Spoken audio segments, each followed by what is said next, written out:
Debate. So debate is defined as a discussion between sides with different views. Persons speak for or against something before making a decision. Debates are a means of encouraging critical thinking, personal expression, and tolerance of opinion. So what I often see in debate is that people think that you just have to completely be against someone, well, if you're negative, that you have to completely be against someone's aff, and that is not true. That if it's like an ocean cleaning aff, you probably don't want to do that because that's gonna make you seem like a jerk.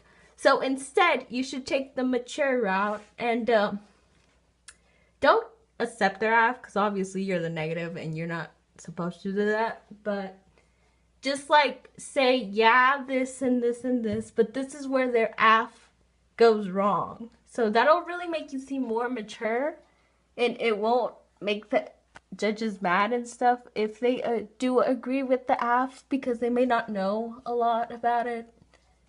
And so they may have this basis beforehand that they do believe in it, even though they don't really know much about it.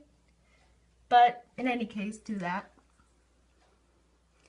So basically, this triangle shows what 4 things you need to have during a debate. You need to have wisdom. You need to have knowledge, information, and data.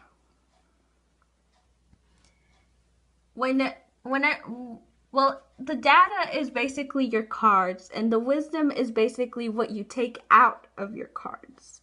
So you really had to add a little something to your cards besides what it's saying. Put it into your own words so the judge can understand it better and stuff. But really, in debates, what you're going to have is you're going to have 2 people on each side, and one of them is going to be negative and one of them is going to be affirmative. And if you know the order of who goes up first and second, you should be fine. But basically, you just keep on doing that, and if you're negative, reject what they're saying, but not completely, not necessarily. I mean, I guess you could do that, but if you can avoid it, avoid it.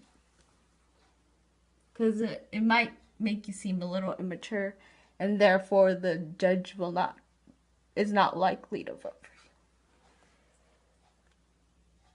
And so these are actually more definitions, and they say formal, so don't be rude. And I mean, really, there's not much to tell you about it, except that it's going to be in a classroom, and there might be 1 judge or a panel, which is basically 2 or more judges. And you shouldn't, I mean, if you have like speaking issues in front of people, you shouldn't be too worried, because it's only going to be like 1 or, well, not 1, but like only like 3 or 6 people in there. So it shouldn't be that bad. So just practice.